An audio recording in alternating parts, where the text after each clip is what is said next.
It's awesome to be here with you in Calgary. I appreciate y'all so much.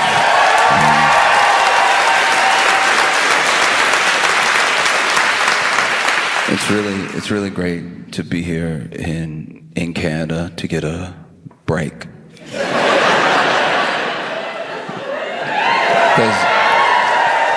Because when you live in the U.S., you like live there. And it's like all the time. Like you there like every day. Like unless you travel, you there every day. It's all happening all the time. You have the notification on your phone. It's bad. It's every day you wake up, you're like, oh, again. No, it's rough. It's not the best time.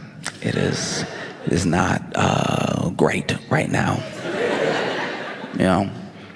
And I'm impressed by you all because you all keep up with your news and our news.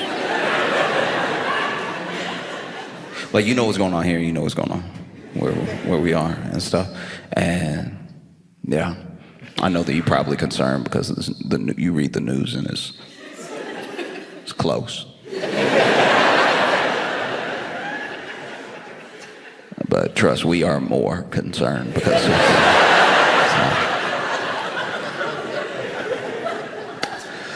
When I was a kid, there's this kid, I was just call him Laquan because rhymes with his name. But I always wanted to be really good at like climbing a tree. Like when I was reading stories growing up, some of my favorite characters were like very outdoorsy and they could climb trees real fast and everything. Maybe that'd be half the story was climbing the tree. And I just didn't have the grip. Out of fear of heights, I would just slide down. You know? I didn't have it like that, but Laquan was fast. Was like, you know, up here, and just knew like where to put the foot to get the hand. To just had like an awareness of everywhere that his body was, you know, and he was able to get really high. And then one day I was seeing a neighbor. The neighbor was like, "Did you hear about Laquan?" I was like, no, I didn't hear what happened. He was like, "Oh, he fell out of the tree, you know, and basically he got really high, but then a branch snapped, and so he had fallen, and then he bounced a couple times, and then he bounced between branches and just kind of hit every." You ever played pinball? He basically did that all the way down to where the actual final landing was pretty soft because every branch before that really broke his fall from what would have been a dangerous fall was now more of a plop with several lumps all over his body, right? And hearing that story was like painful because the kid that was telling me about it was there. So he was describing it in great detail. He was like, and then he was like, boom, and then he was like, boom, and then there was one branch he hit, he was like, oh! You know what I mean? Boom, boom, boom, boom. And hearing it was like jarring, you know? I can only imagine what it would have been like to be Laquan falling out of the tree. And that's what it's kind of like to be in the U.S. as you like hear.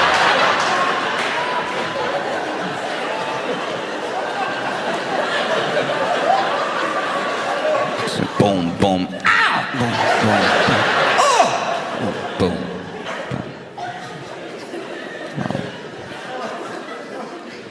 Because I try when I go to different places to read a little bit of their news. I have to admit to you that I am not like so internationally minded all the time that I'm reading everybody's news all the time. I'm mostly focused on the news where I'm at. But in preparation, coming to Canada, I've been coming to Canada off and on for the past 2 weeks, and I've been reading news of the places that I've been going to, and let me just say, truly, it has been so sweet.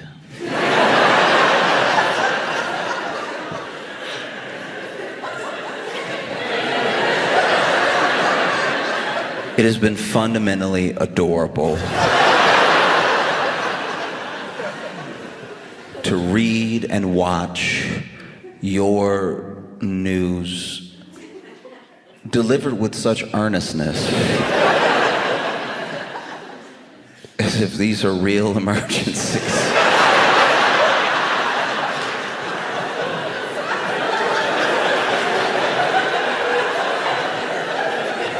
They're not. I guarantee you they're not. To just...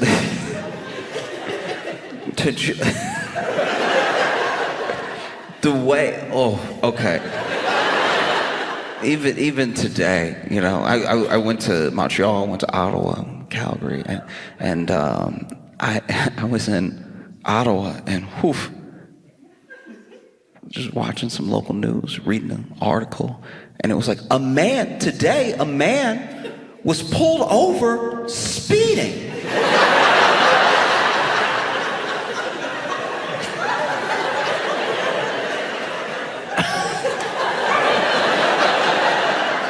I mean, where are you off to in such a hurry, buddy? Is the car not enough? Is the vehicle not enough? You have to punch it. Maybe you should have left earlier, all right? Maybe think about that. Think about your own safety, safety of others, you know? Speeding. Now, look at yourself. Got yourself pulled over, now you're late, all right? A man today was pulled over speeding, and when the police pulled him over, it turns out he had drugs in his vehicle.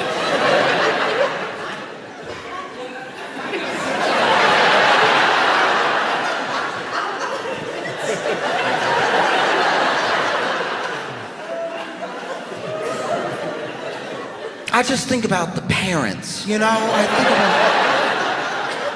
Sure, he was 45, but where did this start? Oh, something must be going on at home, you know? You know, because marijuana is legal. He had drugs. He had narcotics. You see that news and you're like, oh, that's adorable. No. Meanwhile, you'll turn on the news, living in the States, and they'll just be, man in Kentucky found dead, just legs. We don't know where.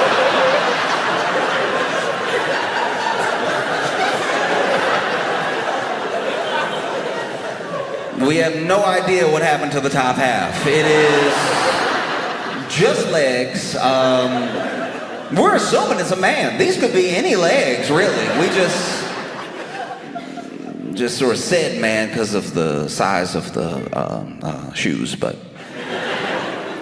while we're at it, let's just be on the lookout for anyone. If you see any top halves missing a bottom half, please call this hotline.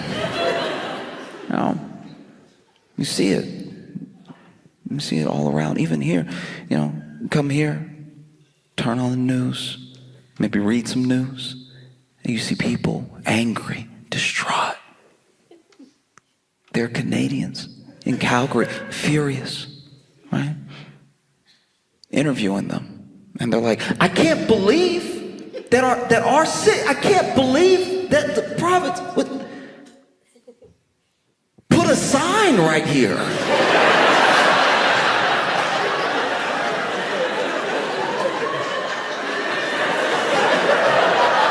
A sign right here, like a sign right here. I've parked here for years. What are they thinking? This is what happens when you lose connection to the people, all right?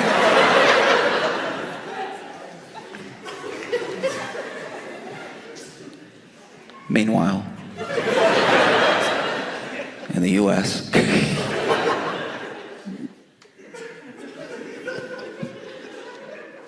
Trump has tried to defund Elmo.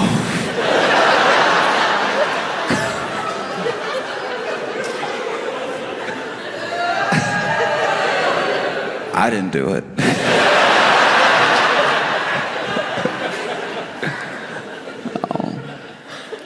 No, it's up for everybody. Bert, Ernie, Cookie Monster, anybody can get it. Nobody's safe. And so you see, when you come here and you get a break, you know, you see people like upset about something, but it's not like an umbrella of an issue. It's just their issue. You know what I mean? There's just something going on with them personally. That's refreshing. It really is. As small or as big as the personal problem is, it's nice, you know? It's nice to be able to talk to someone and get a sense of what's wrong with them. They're not having a good day. They're not happy, very angry or upset, but you're getting something from them that isn't this thing that it feels like no one can do anything about, you know? You know, like, met a man in Montreal, and we just casually started chatting, and he seemed like something was wrong, and I don't know what led me to do it, but I was just like, are you, like, how's your day going, you know? And he was like, she left. Meanwhile, in the U.S., if you ask someone how their day is going, depending on who you ask, depending on the state or city, you're gonna get a very different answer. But a lot of the people that I've asked, hey, how's your day going? Maybe I'm just at a store. They're ringing me up. I'm like, how's your day going today? And then they're like, oh, you didn't hear?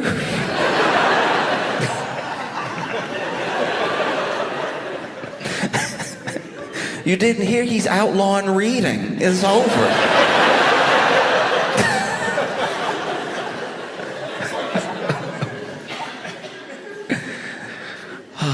No, it's rough because then, you know, we have Trump wins. I know y'all saw. And then he's talking wild. He's like, Canada's gonna be the 51st state, right? I didn't say it.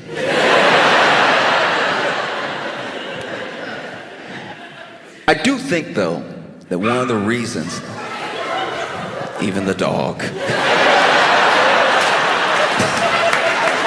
even the dog.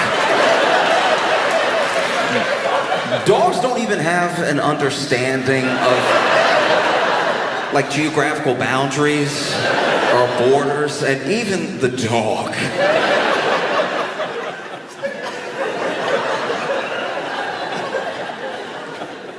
That's wow. Did y'all do that on purpose? I know you've been booing every time somebody says 51st state. Did you teach the dogs to also? I think one of the things that did happen with that is that he said it in a way that was so glib and was so dismissive of not just Canada's like autonomy, but also he didn't even try to woo you. And I think it's because it's a hard sell. You know what I mean? You're telling me you don't want to be part of the United States, you don't want to get shot for free?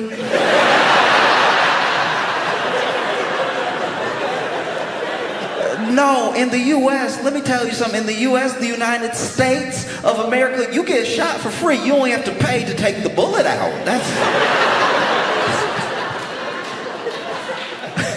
You don't want to have the health care you have now, but not, you don't want to. No, you don't want your 12-year-old to read at a 12-month-old level. Why? You know, I look around, I ask, why? You don't want to pay thousands and thousands and thousands of dollars to an insurance company that will act like they don't know you when you call to fulfill your claim. Come on. You know, you don't want to make the only food you can afford food that you kind of don't even question what meat it is after a while. All right. To each their own.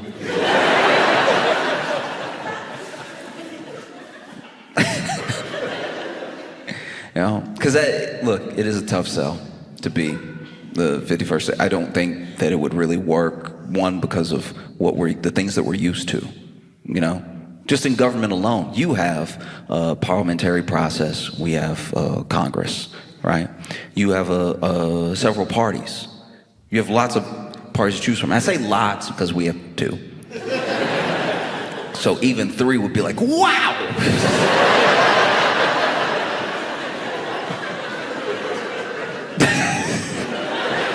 You know, like more and more of the U.S. when you travel, it just feels like it just feels like as someone from the States, when I go to other places and I'm learning whether it's their culture, different processes of government or just customs or something, I always come off like I'm not used to anything. Like they took me on a date and I got to the table and I was like, salt and pepper.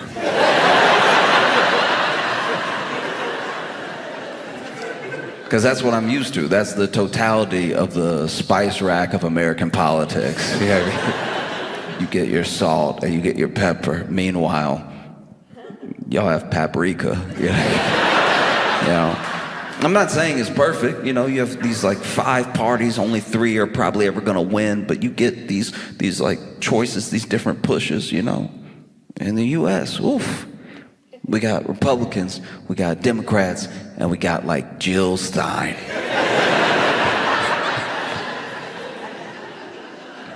Like I've been learning about your parties. I really didn't realize how much deeper it went as far as like the seats and the majority, and that no confidence vote is a pretty big thing. That's crazy. A no confidence vote, okay. Look, because I found out about no confidence, and I was blown away. So basically, I know you live here. I'm not telling you what it is, I'm telling you how I found out what it was, right? Okay, so with the no confidence vote, which is basically, if I have it right, it's when you have your like leadership party in power, but everybody is like, they're bad. Like, this is horrible. I don't even know if they know what they're doing. And then you talk to them in interviews and they're like, look, we don't know, but we gonna figure it out. And so then you have no confidence in them. So then, you know, they get pushed to a no confidence vote. They get that no confidence vote. Then, you know, you have to rejig the government. Basically have to be like, all right, y'all are not it. Let's get somebody who is it, right? And that, as like someone from the States, that blows my mind. That you can just not have confidence.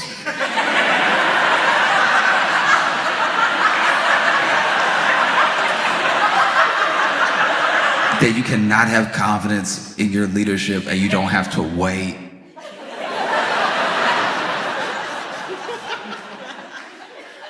Because trust me, it's not just this election. There have been plenty of elections throughout my entire life where people voted, somebody won, and the confidence dwindled within about 6 weeks.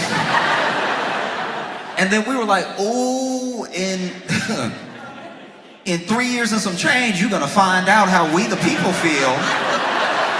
I hope you're ready for that. No, I don't think you can get people who are a part of a system that has like a parliamentary process that has no confidence votes and then give them what we have in the US. I don't know if that would go well to be like, no, I know we voted for him, but that was a different time, and we didn't know that he was out of his mind. We didn't know that he was completely. When he was talking, when he was running, all the brains seemed like they were in the head.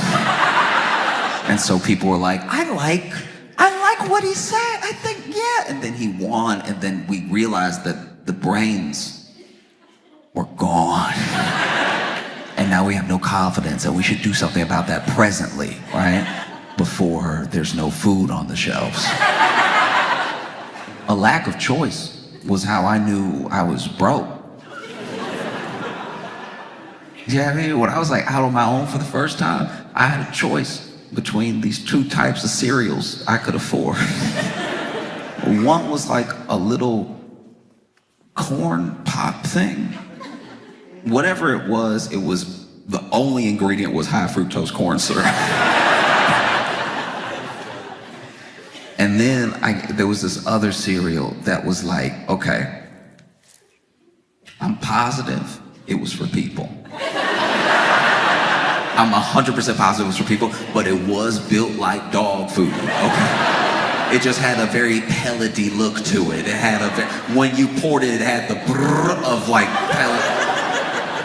Didn't help it also went in a bowl, right? And that was what I did back and forth because I was broke. And I just had these two choices. I could just go from one to the other, and one got me real like jittery and excited, and I usually crashed by like 2 p.m. And then the other one definitely felt like I should be barking if I'm eating it.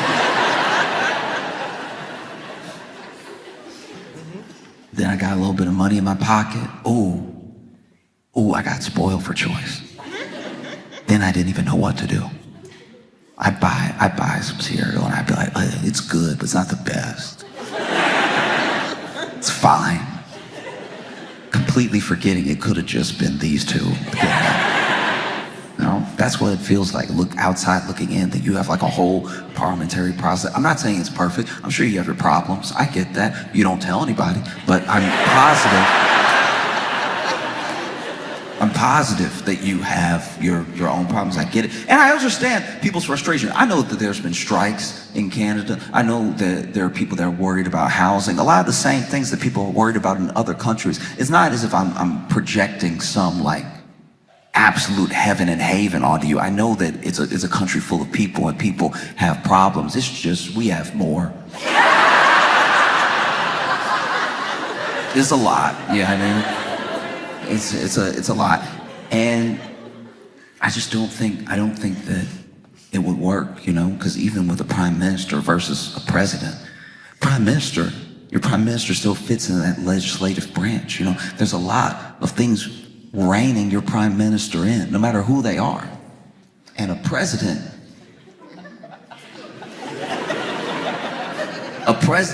we're coming to realize by accident is a king. That's a king.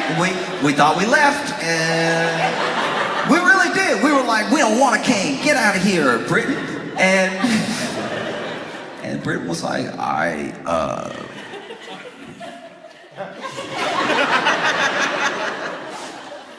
give it a couple hundred years. You'll want one of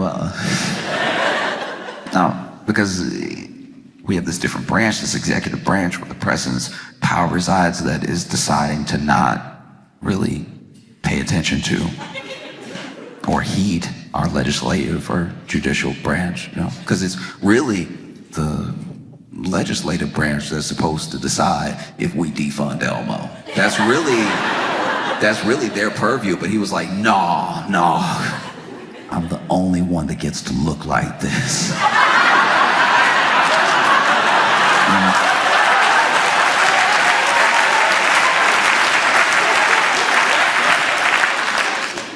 You most recently had a decision to make. You most recently had an election. And, you know, I was here before the election, now I'm here after the election, and I was never gonna tell anybody what to do. I did, while I was in Montreal and Ottawa, tell people to just like look across the fence. Just check if you like that. You know, because they always say that the grass is greener, but sometimes your neighbor doesn't have grass. Sometimes it's just a Buick on blocks.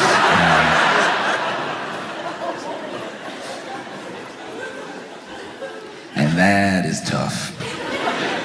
You know, because then our news would become your news. Because look, don't be wrong, like I said, I'm fully aware, and I also believe I'm open to the ideas that Canada has problems I'm not even aware of, right? Like there's a chance, I'm imagining, right?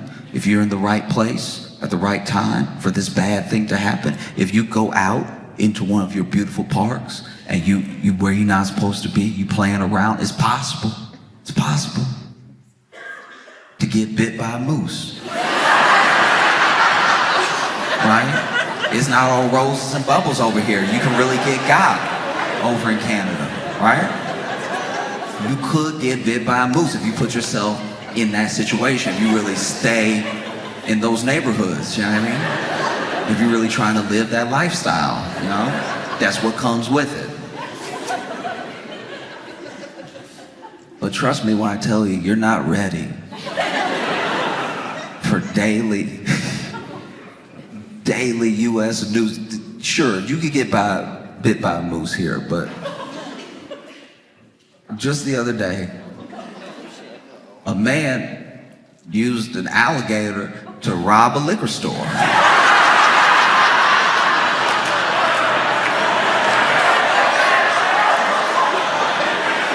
Which is one of the more effective robberies you can engage in, right?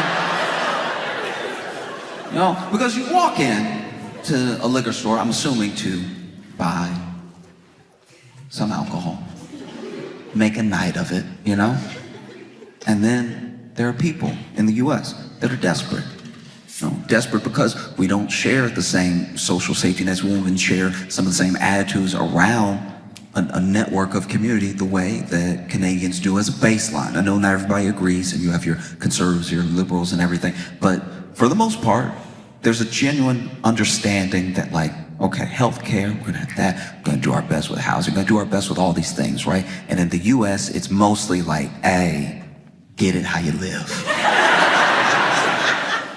And sometimes getting it how you live includes robbing a liquor store, going to where you know there will be cash, going there with an alligator that might be a pet. I have no idea.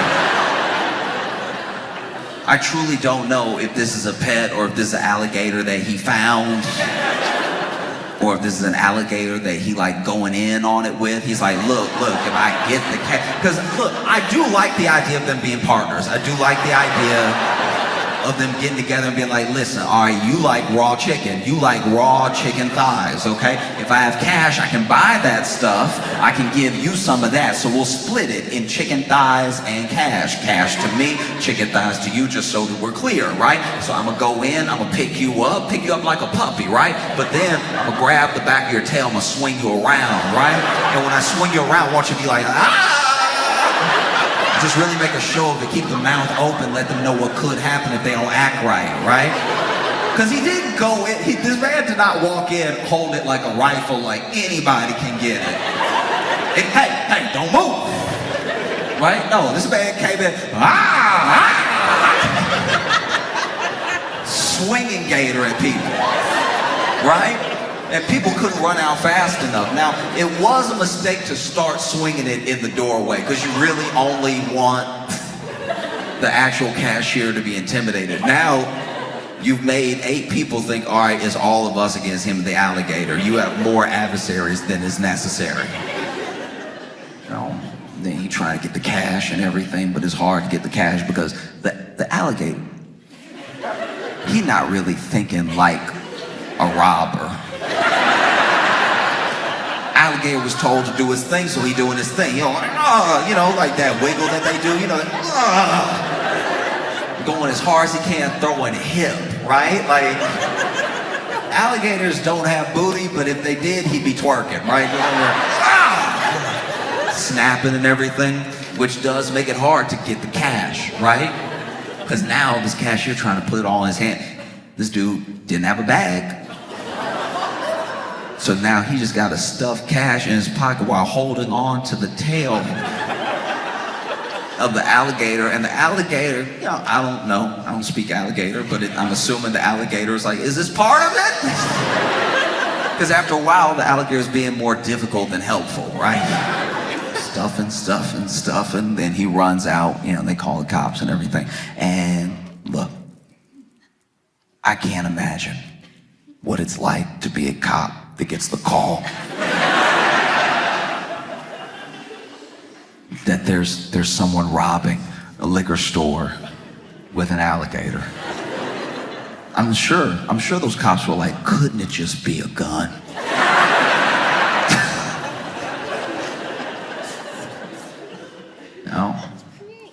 No, you're not ready for news like that. You know, because I'm sure, look, there's property crimes, there's violent crimes everywhere in the world. You know, you have your crime. But it seems like, from what I've been reading about your crime, that it does, and I don't mean this in like an insensitive way, but it does seem like most of your crime kind of like makes sense. Like you get to the bottom of it, and it's like, oh, he wanted what he had, and so he stole it from him, right? The U.S. has a lot of weird crime because a lot of our resources have been shut down, right? So some of the crime is not necessarily just to do the crime, it's just people doing what they think is necessary in their head that happens to be a crime. Like, a good example was, there was a man who called the police because he broke into this restaurant, right? Broke into the restaurant and I think he just wanted food. That's what I'm gathering from like the call. So he just wanted food. He called in to 911 and they were like, 911, what's your emergency, right? And he's telling them off top, look, okay, I'm not where I'm supposed to be. All right, I did break in here, get a little something to eat, make a little snack, all right? But somebody else is in here and y'all need to come quickly.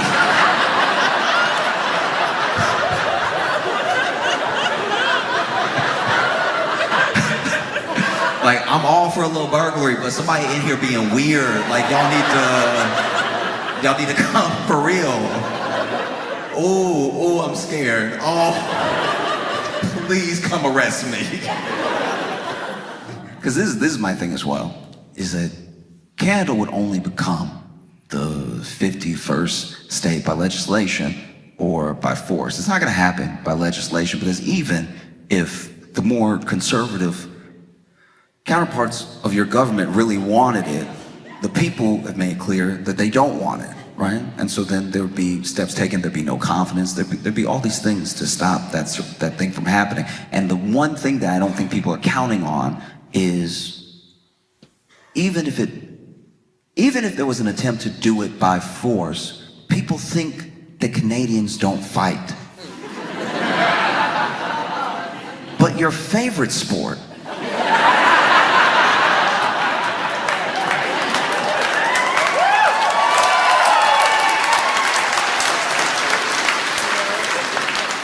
your favorite sport in the world, you have access to all the sports.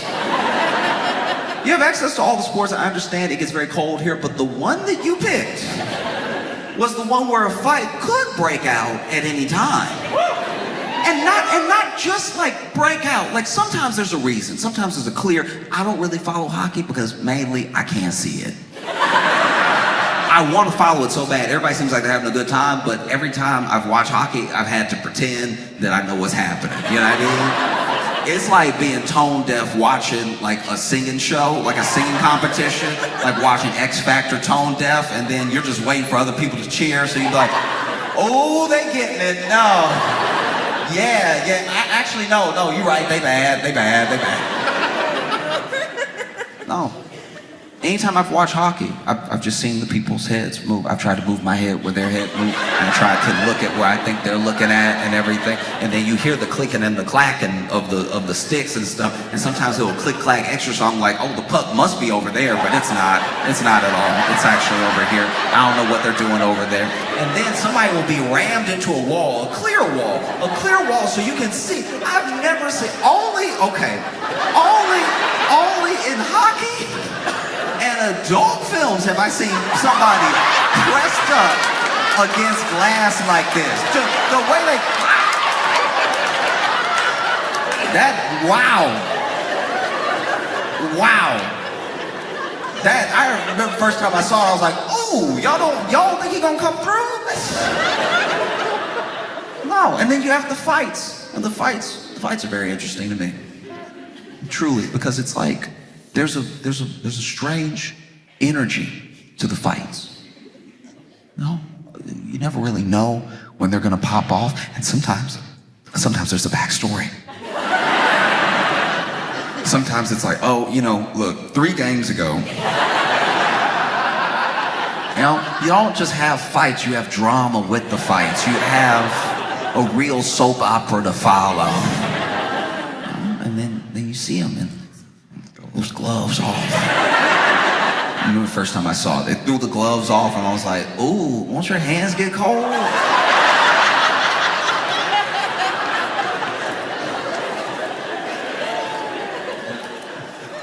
And then they go swinging each other. And then what I really love is they grab the jersey for leverage.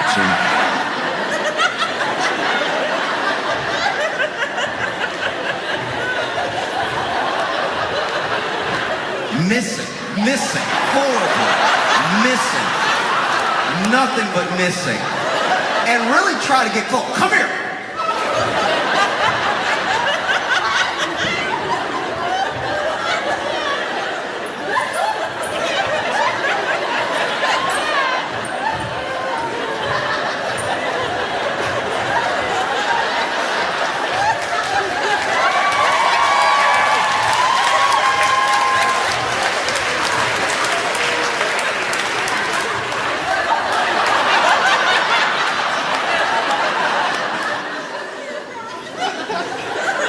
Missing. But every once in a while, you get somebody with incredible balance and hand-eye coordination. They throw those gloves off, they grab them. You would think they weren't on skates. They swing it around and slide it, but they're still like...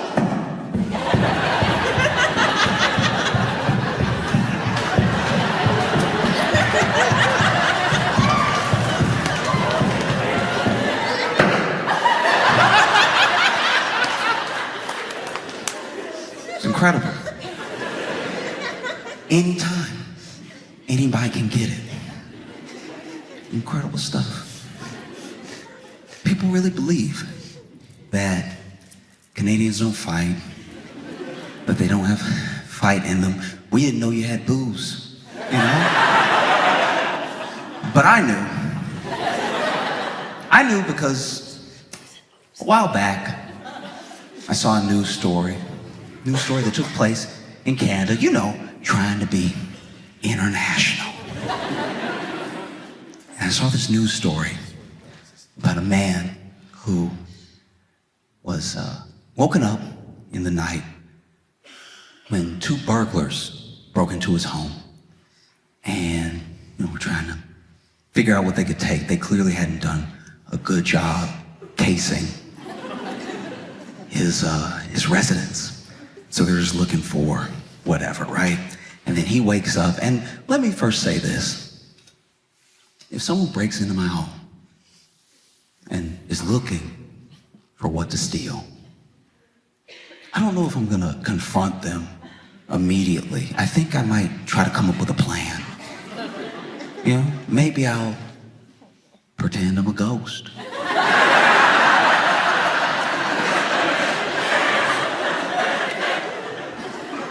They break in, I go to the closet that's closest to a vent.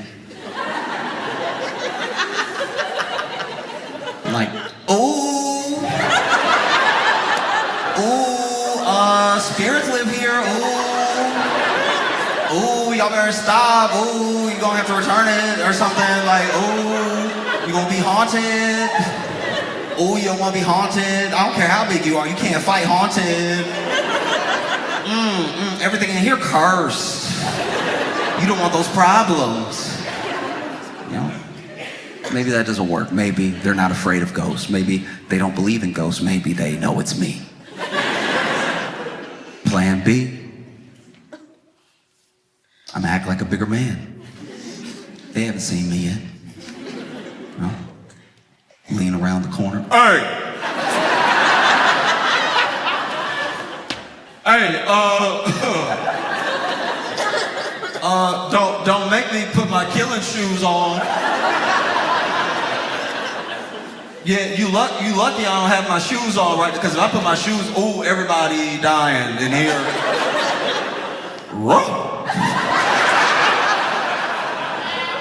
Because that's plan C. To act like my own dog. You know?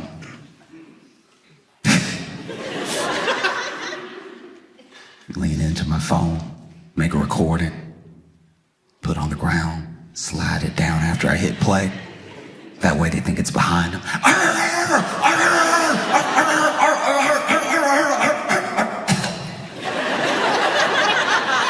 I'm probably gonna cough. Trying to bark makes me cough.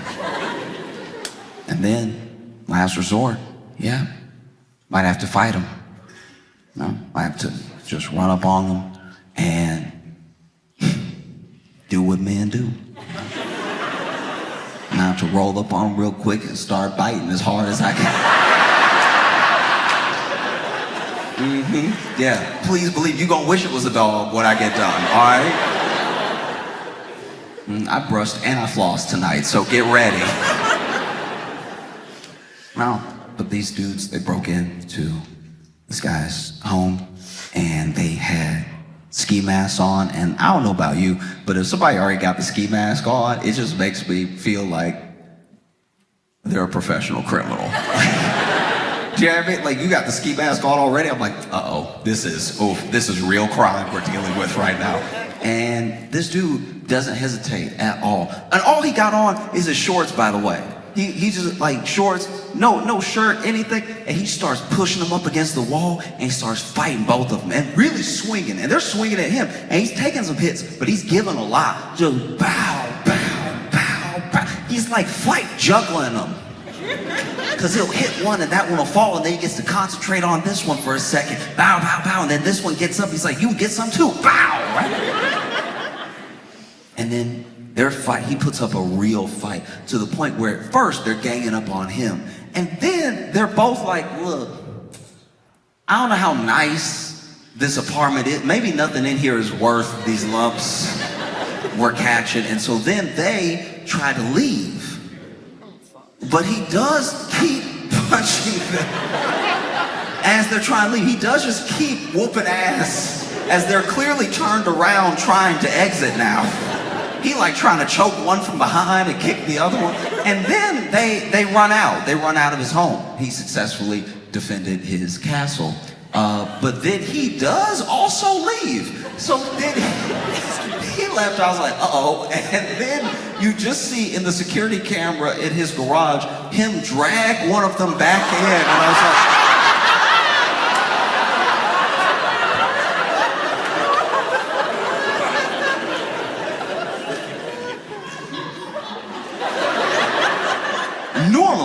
Normally, in the US, there's a sentiment around this sort of thing. Like, there's warnings. It's like, you know, there's yard signs, don't come unless you're armed, blah, blah, blah. Like, there's a very frenzied passion. There's a fever dream in the US of legally being able to kill someone that comes into your home.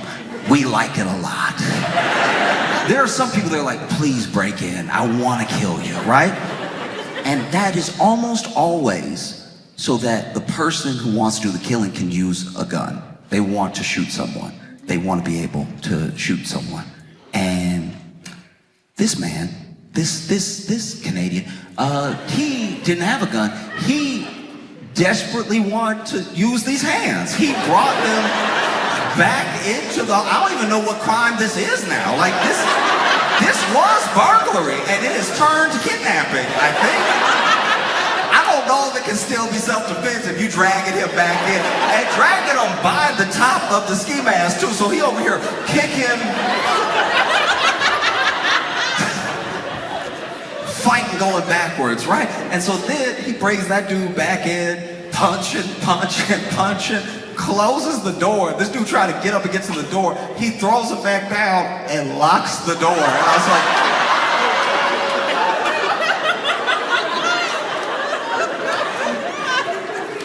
y'all done accidentally broke into the devil's house. That's crazy. And I think he had one of those things where instead of a key, it was like a combination thing. So as soon as you put in the combination, the lock will start to turn, because that's what's happening. Because now the dude who was the second burglar, he must have been running and realized nobody was behind him. So then he comes back and he's trying to get in, and then this dude just keep relocking it, right?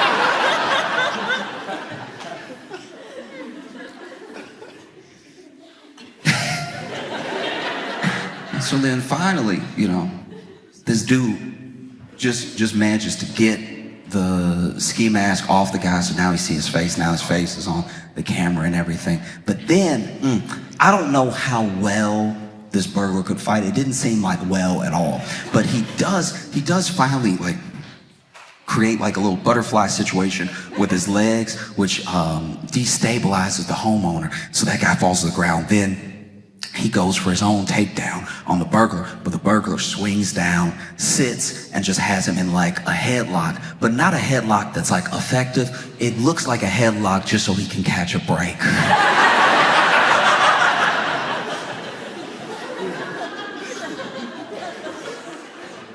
You know, so when you see Trump talk about like a 51st state, I feel like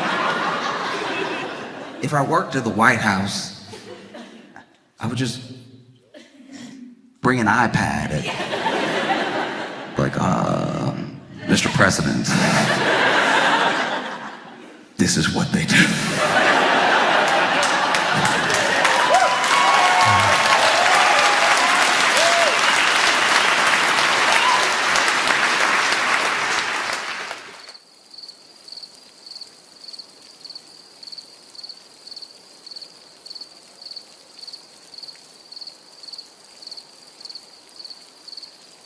Please make a bunch of noise right now for my friend Josh Johnson!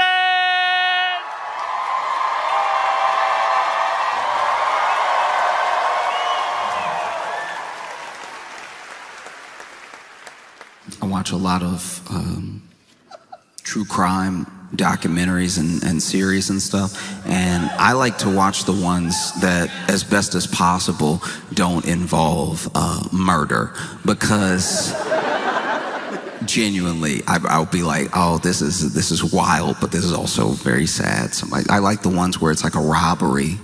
You know what I mean? I like when it's like a huge drug bust, something you can really sink your teeth into without being like, oh, there is a family to be sad for. You know what I mean? And what I love is the process of when the person is sure they're not going to talk.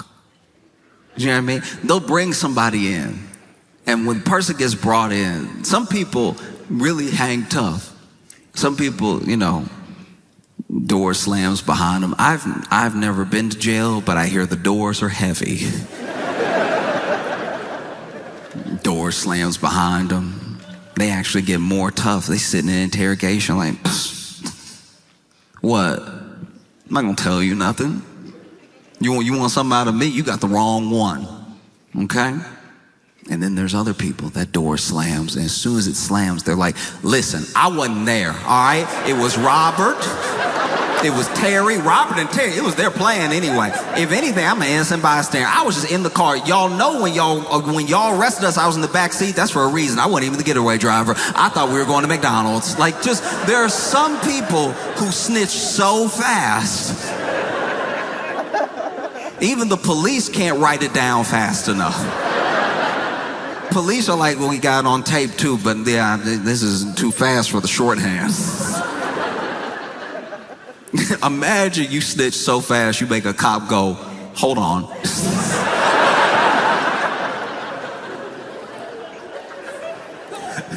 Take a breath. Because you never know who it's gonna be. There are some people who were, you know, whether it was gang activity, it's mob activity, there are people who were like the run of the litter, and they're the ones that actually hold out. They're like, I'm not telling you anything. I don't even think you have enough on me. Let's play, let's roll the dice. And then there are people, no matter how tatted up, no matter how affiliated, it might even run in the family. They might be somebody who is third generation, but they don't want to be in prison. They don't want to be in jail. And so as soon as they have the opportunity, they tell them everything. Things they didn't even ask. You see a lot of it, you know? Then you have people who at first don't tell. Then they're ready to talk after like a couple years. You know what I mean? After a couple years, you know, have enough mold on your sandwich that you're like, it's really not worth it. Like, nobody coming to visit me. Like, no. That's what makes me wonder what must be going through Ghislaine Maxwell's mind. You know what I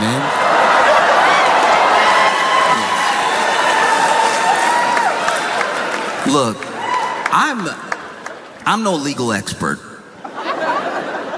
but I do find it wild that in this supposed cabal, this supposed billionaire ring of predators, that the only one you caught is the one you're ready to make a deal with. And a deal for what? You know what I mean? Exposing more names? Bringing other people down? Probably not. Probably just being bribed to not say the president's name. You know? And look, I could be wrong. I don't think I am.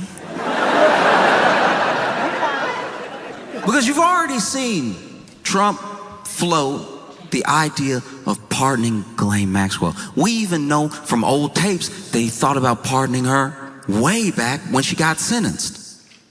You know? And yeah, no, I agree. I'm not a fan of it. She's not here. I'm not a fan. The boo.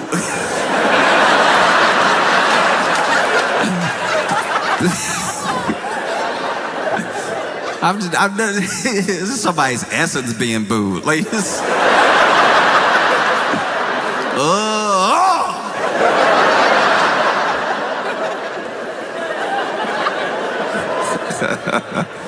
No, it is genuinely insane what's happening because, you know, Trump floated the pardon.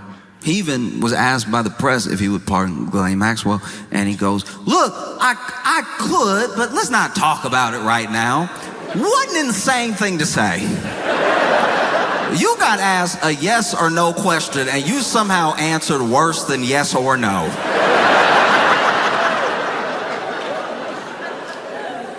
I've never been doing a test and got a true false and put maybe.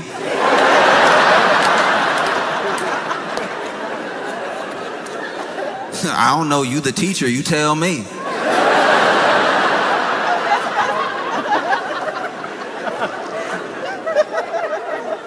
That's insane. Already floated a pardon in front of us, maybe to gauge our reaction. Maybe if there's not enough outrage, the pardon will go ahead. And then DOJ goes, have a conversation with Ghislaine Maxwell. And already, I think it was today, just today, she's been moved from the prison and she was in to a minimum security facility somewhere else. Thought we covered this.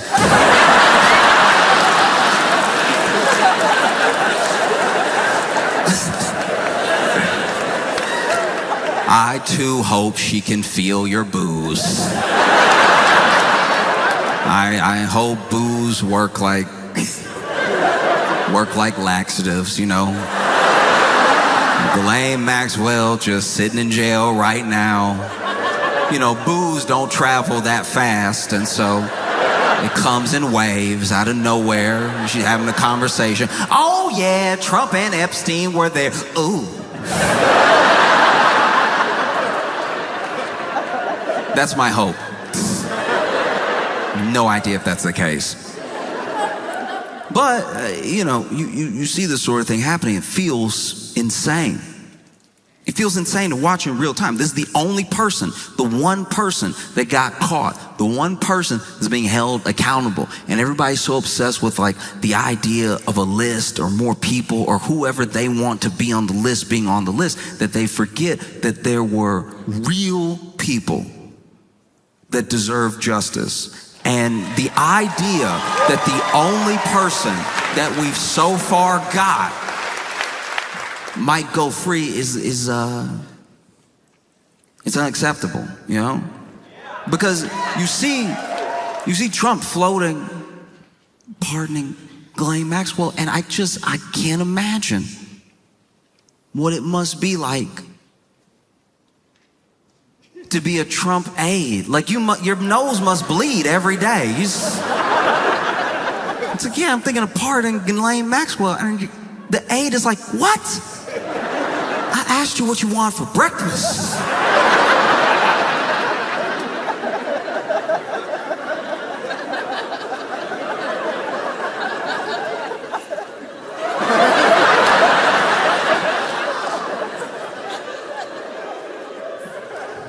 If anything, I think I am a little bit, I'm trying to figure out how to put this.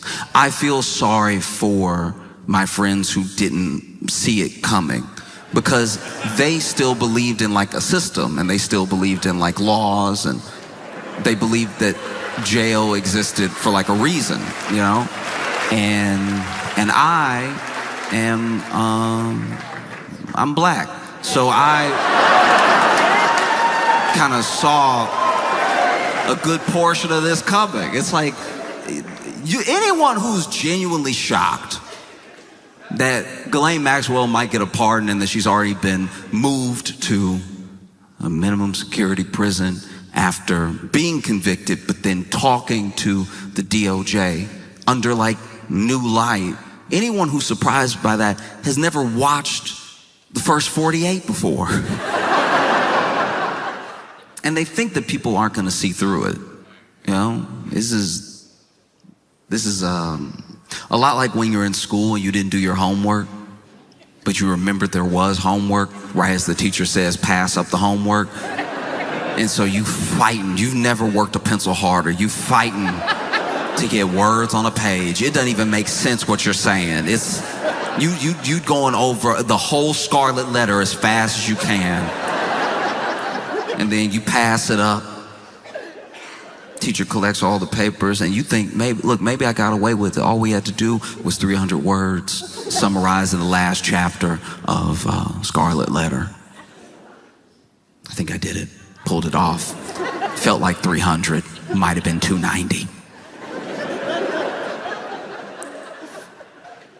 And then class is going on. Maybe you have to read while the teacher grades the homework, and then teacher says your name, calls you up to the front. You're like, okay, don't panic. Maybe I did a good job so fast she's impressed. That's a possibility. And then you walk up to the front, and the teacher's like, did you do this just now? And you don't know what to do. You're caught. You're caught. She caught you. But there's another part of you that's like, maybe if I die with the lie, she'll believe me. What? Just now? No, I did this at home. And she's like, you sure? You're like, uh-oh, she's on to me.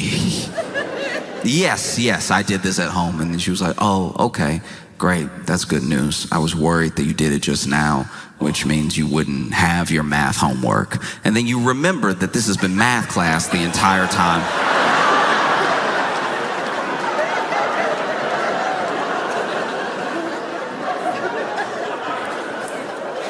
That at least feels like what Trump is going through.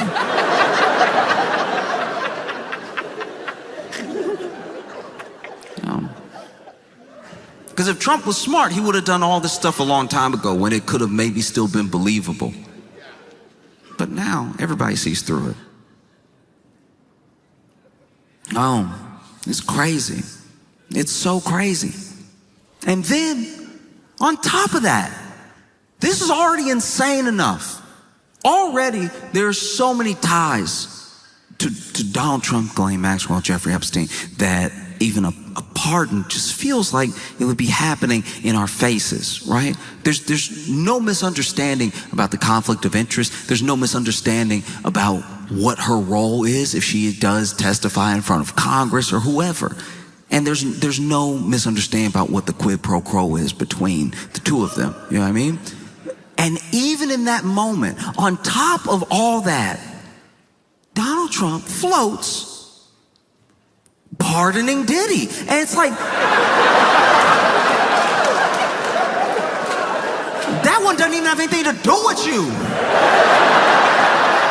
I don't think. Don't you have enough to deal with? That's crazy.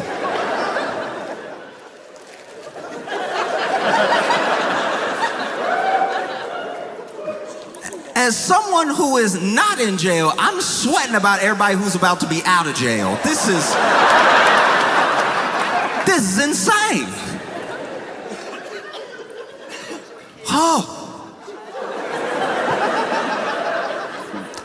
So then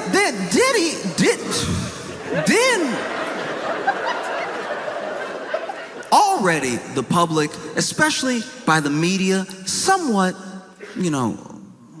somewhat potentially unintentional, but the media did a disservice to the public when it came to Diddy's trial, because there's a lot that we know of Diddy. There's a lot that we know that he did, that he's alleged to have done. And I think that the state put forward a remarkably bad case to try to lock Diddy up, because I think from the public's view, they see the trial and you see it through the lens that the media is selling. The media wants you to keep watching, they want you to tune in every day, and so they make it look like he's about to do 10,000 years, right? They really hype this thing up. They never really mention that all the while the trial is going on, pieces are getting dropped. Left and right, charges are getting dropped. There's things that the state is focusing on. There's things that the state is dropping. There's things that we understand that Diddy is at least allegedly done from all the documentaries that came out. You would think that Diddy was 16 OJs, the way that he had documentaries coming out about him every month. Everything Diddy ever did to anybody, they got their own documentary on Tubi, on HBO, on Hulu. Everywhere. Oh, he hung me out of a window. Like, just non-stop stories, right? But it's important to remember what he's being charged with and what he's on trial for. So then things would even come up during the trial. Things that are illegal, that they were just talking about plainly, all to get to the thing he's actually being charged with. So as bad as this testimony sounds, and as many things that are going on, you have to remember these are not the things he's being charged with. And I think that media got carried away. I think the news got carried away because they finally had something juicy, something big, something that they knew was going to last for days, weeks, months, that wasn't the same old stuff, something that had a bunch of intrigue in it. Apparently there's all these tapes. Apparently he has all this blackmail on all of Hollywood. There's all these things that were supposed to be coming out during the trial, you know? And then the state supposedly makes their case. They read out the verdict. Everyone is sure that this man is about to do 10 million years. And then they read the first one, not guilty. And they start reading them, and there's 5 charges, and 3 of them not guilty. The 3 that carried the most weight, the 3 that had like a minimum 15, 20 years, you know? And then there's 2 misdemeanors. Those 2 misdemeanors he is found guilty of. The people are perplexed. How is he found guilty of these things that are at least tangentially related to the other charges that he hasn't been found guilty for? What's happening, right? And those charges, the things that he was convicted of, they don't carry some mandatory minimum. You know, he could get time served. He could get up to 10 years. He could still do 20 years. But it's not likely that he'll do 20 years, because that is the most extreme of cases where you give people the maximum. And I even rewatched a little bit of the reading of the verdict, and I just thought to myself, could get time served. Why would you bother pardoning him? Like, he might already be walking out of jail that day. That's such a crazy thing to do. You don't have enough going on with everybody thinking you were like on an island 152 times or whatever. To be a Trump aide, you must need heart medication, because They already try to convince him, look, that looks bad if you just pardon Ghislaine out of nowhere after all this time and everything, after everything she knows and the pictures that y'all are in together. All the pictures that you're in together. All the pictures that you're in together. All the pictures that you're in together. All the pictures that you're in together. The other pictures that you're in together. The pictures that you're in together. All of the pictures that you're in together. Plus, she did have 19 phone numbers for you. That's not a good look either. And then Trump says, I see what you're saying. I understand. All right, look, what we're gonna do, we do best. All right, gonna run a little interference. We're gonna run a little distraction, okay? And we're also gonna pardon Sean Diddy Combs at the same time.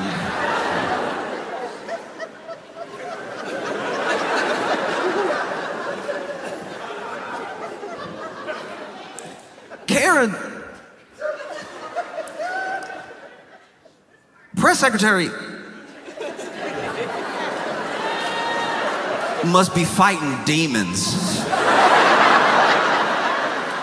I can't imagine. Look, everyone, whether it's Kellyanne Conway, it's Sean Spicer, anyone who has had to represent the Trump administration, go out to the press and answer questions. Look, I understand they chose that job. I understand that they chose to be there. But to a degree, you do have to wonder what the conversation is like before they go out. When they get handed a binder, and at the last second, one of the aides says, and he gonna pardon Diddy. So,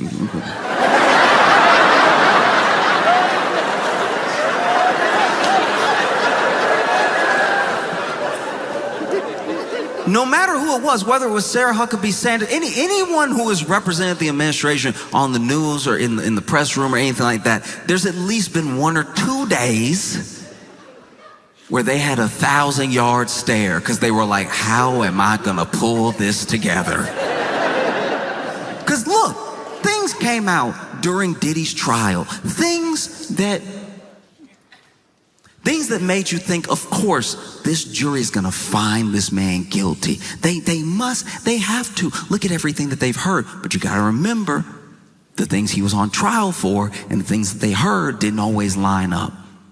There was one day of testimony that truly blew me away in that case, and that's hard to say because plenty of those days were rough to listen to. But there is one day in particular that has stuck with me in a different way than the other days.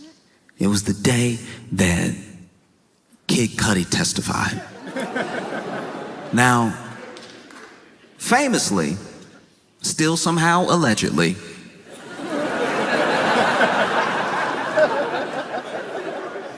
Diddy supposedly blew up Kid Cudi's car. You're bringing the man who has his car blown up to testify. You would think that that'd be one of the charges.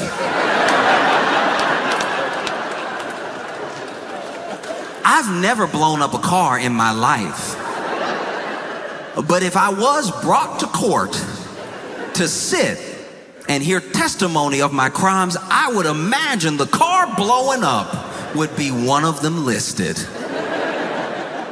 Anyway, they bring in Kid Cudi. Kid Cudi's testifying about the timeline when he dated Cassie, things that happened between him and Diddy. And then he describes a day that is truly harrowing.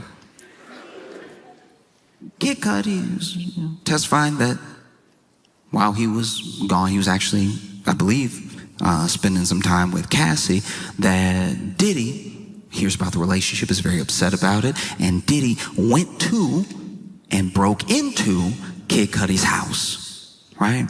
So already, Diddy in your home, that's terrifying.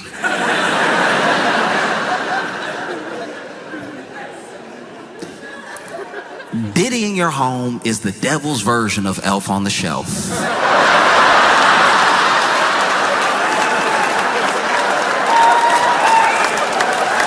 You don't know what he gonna do. You don't know where he gonna be.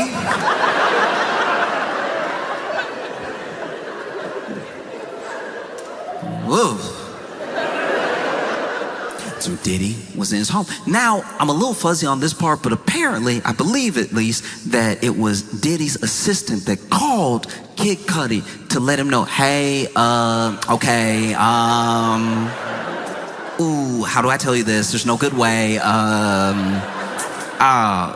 Diddy in your house. He is all up in your house. I mean, I drove him. He made me. He's like, where you live? And I was like, and we went over to your house. And so he's in your house. I'm not now, I'm outside. I mean, you know, he told me to wait here. I don't know what he gonna do. And so, you know, Kid Cudi rushes home. And not only is he rushing home, he actually, this is at least as I understand it, must have Diddy's number because they had a conversation. And he was like, yo, you in my house? You in my house? Bass in voice, ready to beat somebody down. You in my house? And apparently, Diddy very calmly said, yeah.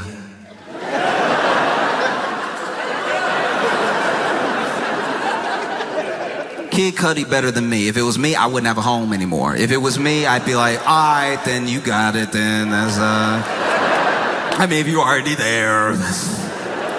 Someone breaking and entering into your home and then calmly telling you they broke and entered into your home is more terrifying than I think y'all are giving it credit for. Because then Cudi, apparently, according to testimony, was like, I'm headed there right now, like ready to really beat this dude down, right?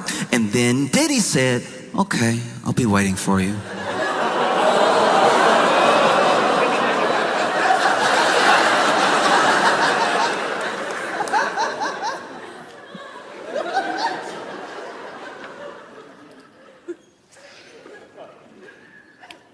I wasn't in court. I had to read all this, and I haven't read a novel by Stephen King scarier than what I read between the two of them.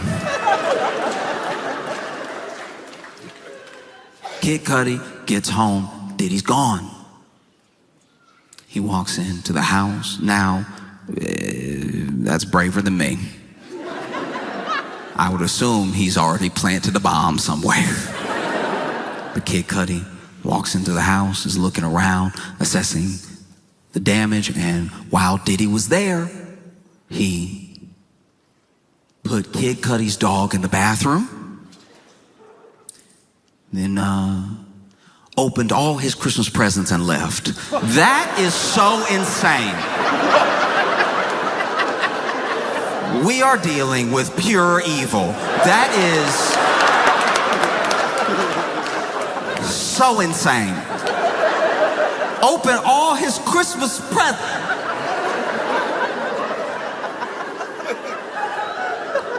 How is he all at once one of the most menacing figures that hip hop has ever seen and a third grade bully? How is it possible that both of these characters hold the same space in the same body? Because that is so particularly evil.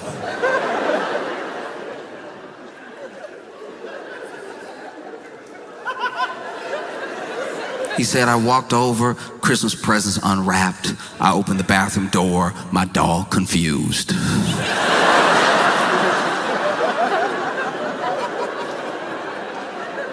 And why wouldn't the dog be confused? Let's, for a moment, if you will, put yourself in the dog's paws, all right?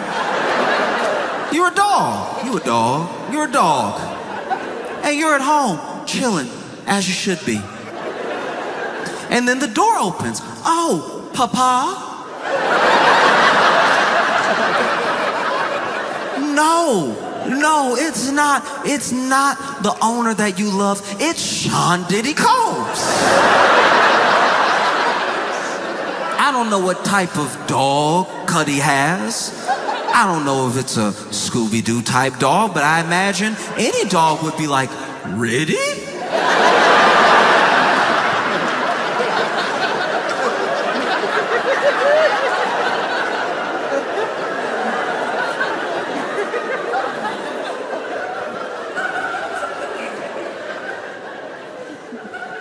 And then Diddy walks over to you confidently, like he knows you. And then he puts you in the bathroom and you're like, okay, I guess that's the best possible outcome.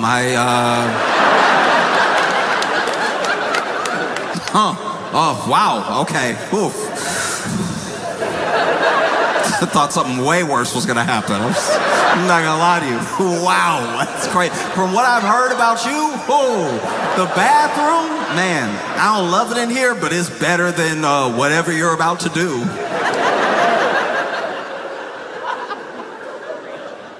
And then Sean, Diddy, Combs, opens all the Christmas presents and goes, well, my work is done here, and exits. This is how evil what he did is. He already messed up the call to the police.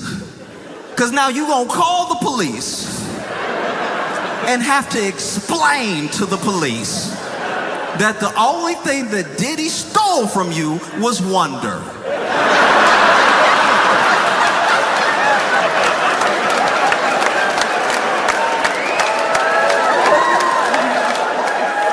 Imagine that call to the police. You gotta call the police and tell them that Diddy, and the police are asking you very reasonable questions. They're over here like, is he still in the home? I don't know. Hopefully that would make this whole thing a bit more serious. Right now he's left it at hilarious, which is a sick thing to do.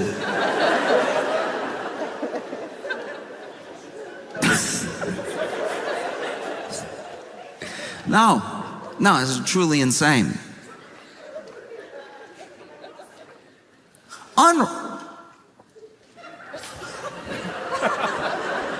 Not even destroyed, unwrapped.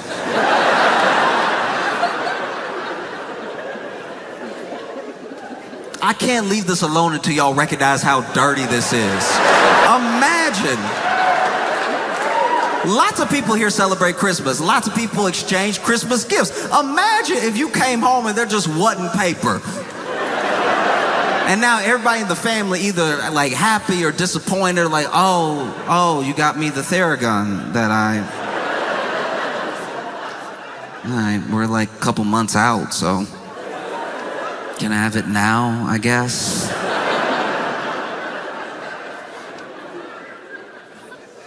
Truly an evil man.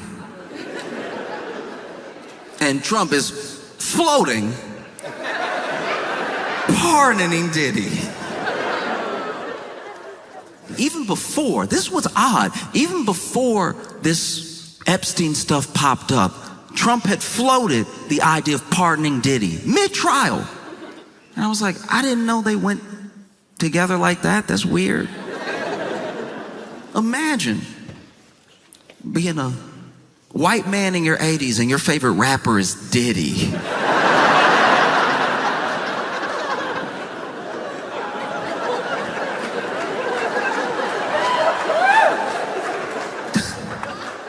No Raekwon, no Rakim, no Run DMC, Diddy. Okay. And even then he had floated the idea of pardoning Diddy. And who knows, maybe something happened. Maybe some money exchanged hands. Maybe somebody said something to somebody and started it in motion and everything. But I can tell you this, justice system aside, the only person working hard to make sure that Diddy doesn't get a pardon, it isn't the state. No.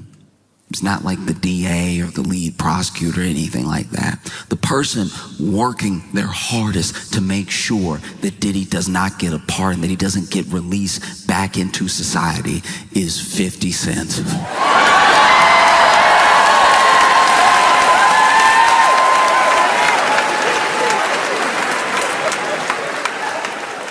50 Cent was so excited when Diddy was arrested. There's a video. You could watch the video. It's about 8 seconds long, but it's very, very funny. And it is 50 Cent laughing in the car when I guess he heard the news that Diddy had been arrested. And this man is chuckling. The joy the joy on this man's face. And then he's chuckling to himself and he goes,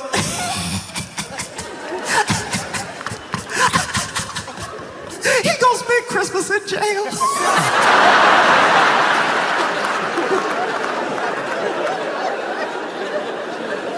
I've never hated anybody that much. That's so good. Oh, he gonna spend Christmas in jail. He was laughing hard. He was laughing the way that sitcoms used to make people laugh. Like, just, Christmas in jail. And so when 50 Cent heard that Donald Trump was floating pardon for Diddy, he went to work. He did what he does best. He trolled. 50 Cent just started posting everything bad that Diddy ever said about Donald Trump and tagging Donald Trump.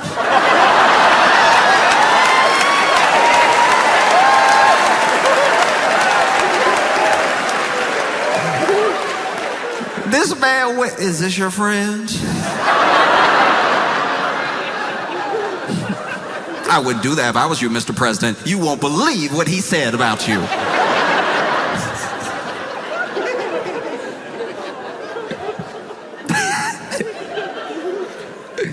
Oh, no. No, Donald Trump, this is not one of your African Americans, okay?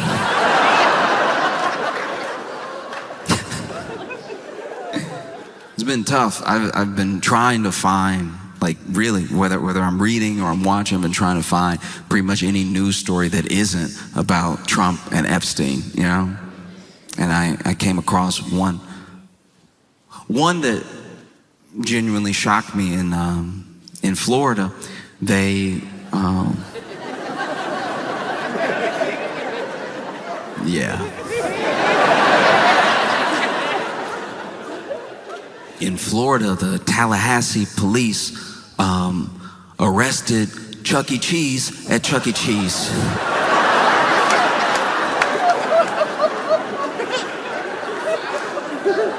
Apparently, Chucky had done some wire fraud. And so the Tallahassee police showed up to the Chuck E. Cheese. And they were ready to take him in, all right? Cuffs already out. And they arrested Chucky mid-birthday party.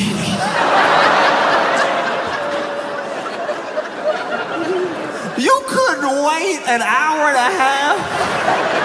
You know where he is. It's not like he gonna get far in the costume. They arrested Chucky. Those poor kids. Imagine. Picture, if you will, being 6 years old and you're having a birthday party at Chuck E. Cheese because the economy is not doing great. But you're having a good time, you're enjoying it, you're like, cheese pizza, so they say. Delicious yum, right? You're just trying to put on a good face. You jump into the ball pit that is not nearly deep enough. The ball pit that is full of children under the balls because every kid thought it was the funniest thing in the world to pop up out of the balls, but that meant that the ball pit was actually a hard surface because it's made of bodies. You jump into the ball pit doing like a big old face plant thinking you're gonna slide down into the balls and you just bang heads with another child. You get out of the ball pit concussed. Chucky offers you a flat Diet Coke.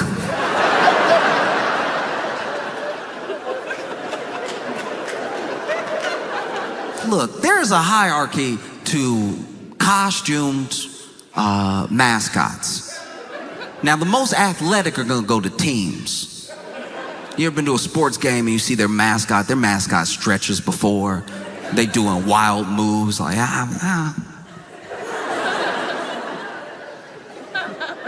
You go to Disney, there's a lot of walking, but it's a lot of poise. It's a lot of like the stances, you know. You get somebody that's doing goofy, and they're really doing goofy. They got the, yeah.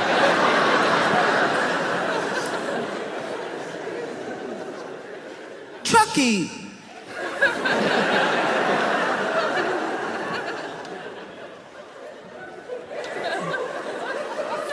Chucky, as far as like costumed mascots go, Chucky doing a lot of the same.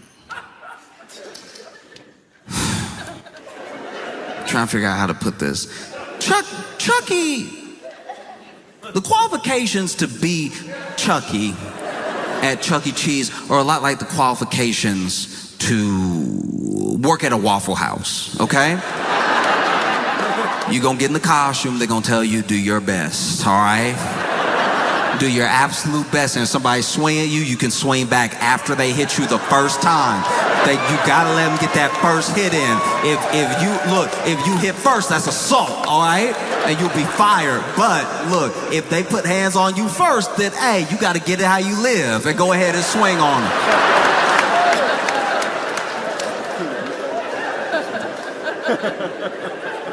So imagine you're surprised when at your 6th-year birthday party, you're celebrating 6 years on this planet and it hasn't been a grade 6.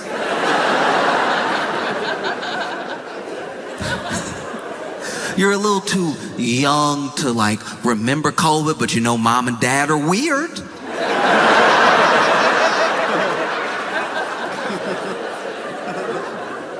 You clapping with your friends.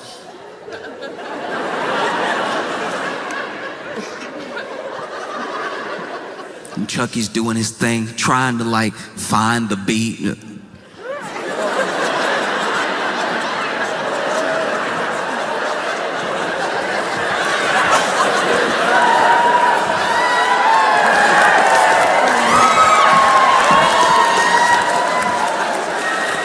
And you're like, I think he doing something. I can't tell. And then the Tallahassee police walk in. And they cuff Chucky right there in front of you for wire fraud.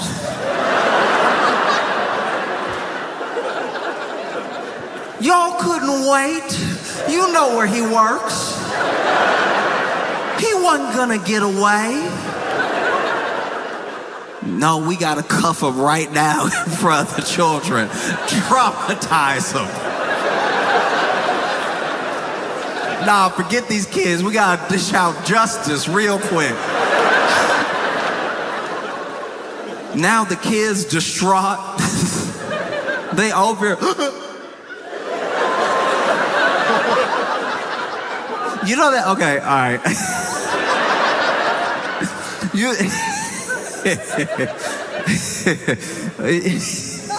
I'm sorry. It's funny because it's like I can see the kids being like, what'd he do?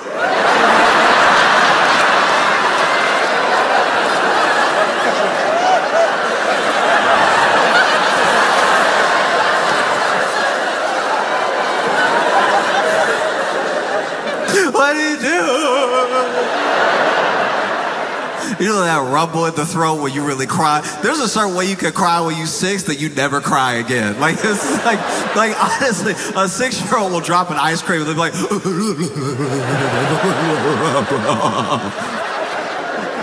just mixing Disney voices, half Ursula, half Jafar.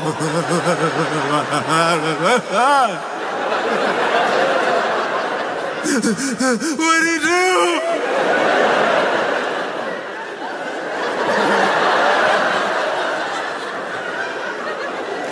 Let him go, he ain't did nothing. Kids out here vouching for, he was here the whole time.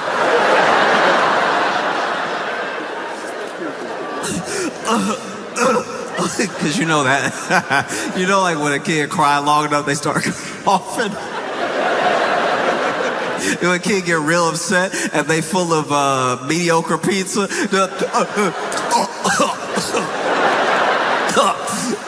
Yo,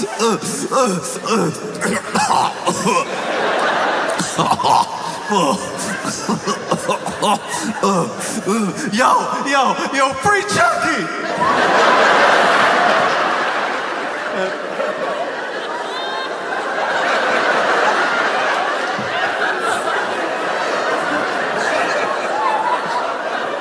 Yo, free Chucky! Oh. Now you getting arrested at Chuck E. Cheese, they perp walking you slow just to embarrass you. Y'all really couldn't wait till he got out the costume too, because you know he can't walk fast with those feet. He still got the costume feet on and everything. So now they over here.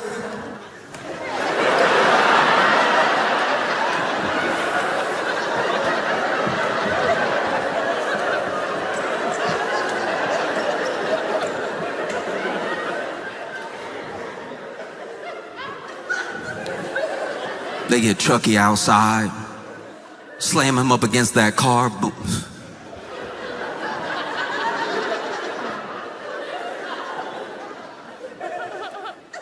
Patting Chucky down. Why you need to pat Chucky down? That would be wild though. Chucky had like a full-on Glock on him, like this. That would be crazy. If Chucky he doesn't care where he is. He could be at Chuck E. Cheese. He could be in the streets. He keep that thing on him.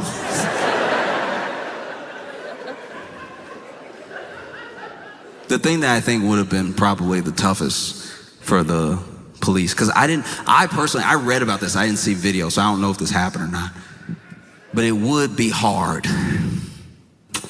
It'd be very difficult to,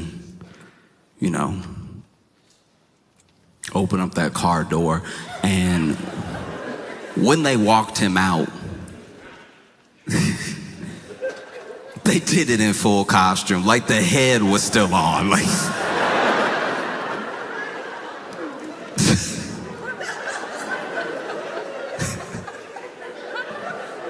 that's crazy.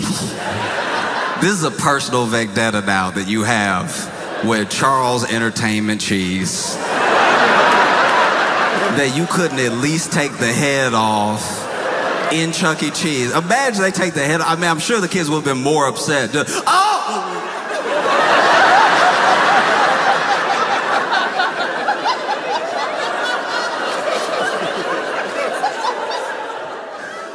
Black.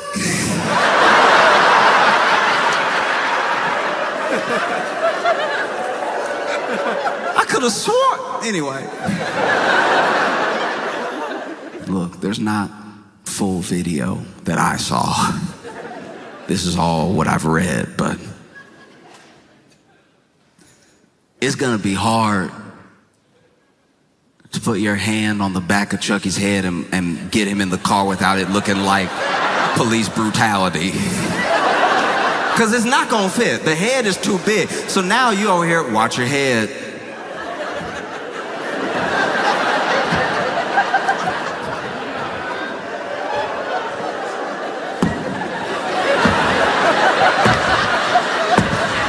Kids at the glass of the door. You know how Chuck E. Cheese built. They had the glass like, no!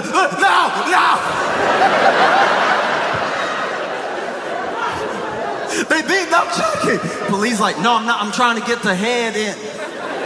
No, he won't fit. He can't even feel it like that. No, don't do that. Everybody start recording. Look what they doing to Chucky, y'all.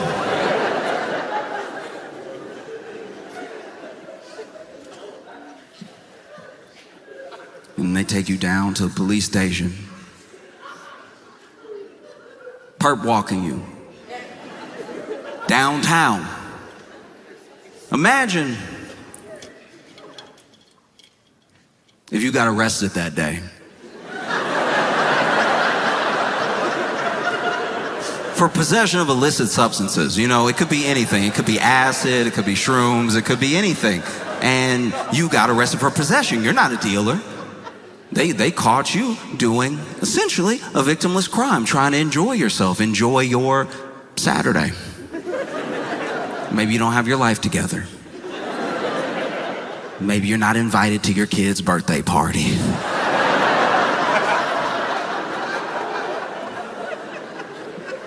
And you get arrested. You're sitting downtown, waiting to be processed, and then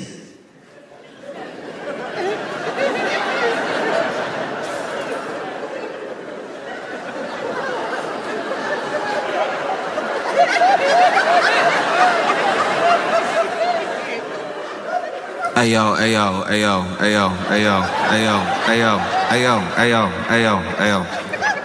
I know I got a right to remain silent.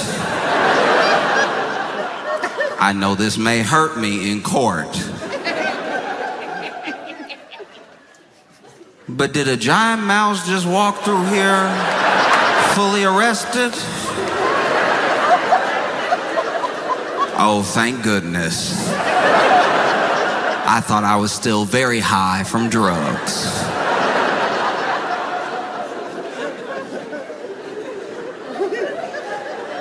It's insanity, you know what I mean?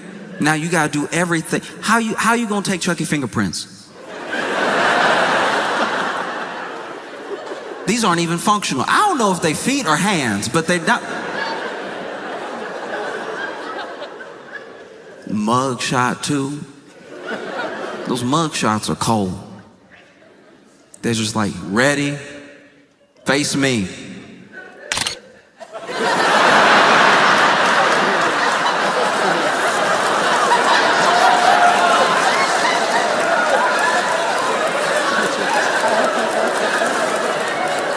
Turn.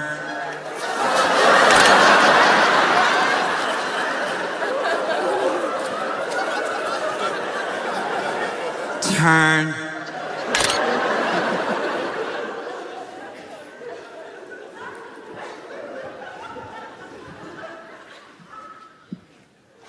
No. Now you gotta sit in holding.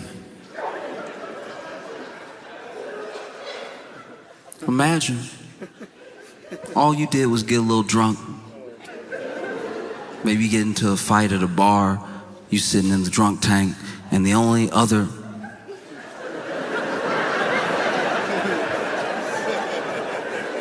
is Chucky a person? Nobody else in there but you and Chuck E. Cheese.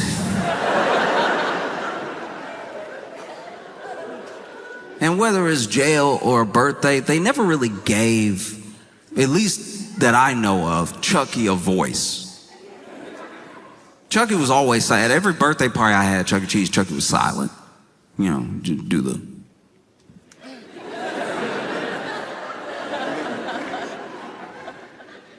Imagine you're sitting there with Chuck E. Cheese in jail.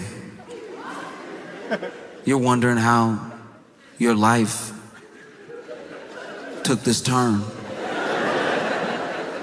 You look over at Chucky, and Chucky mad. Chucky like, you know, I thought I had that wire fraud on lock. I'm wondering who snitched. I'm wondering what went wrong, yeah? You look over at Chucky, and Chucky's like, what you looking at, dog?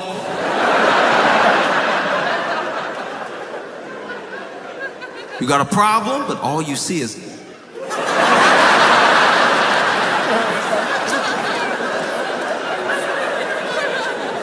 Yo, you want step?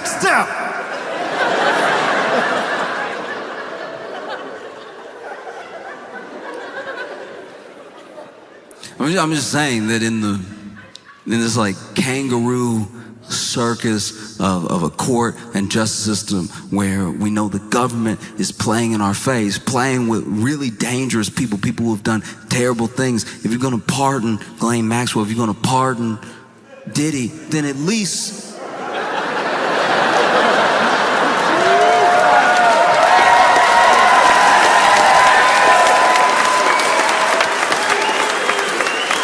yo, free Chucky, all right? Denver, y'all been phenomenal. Thank you so much. I appreciate y'all.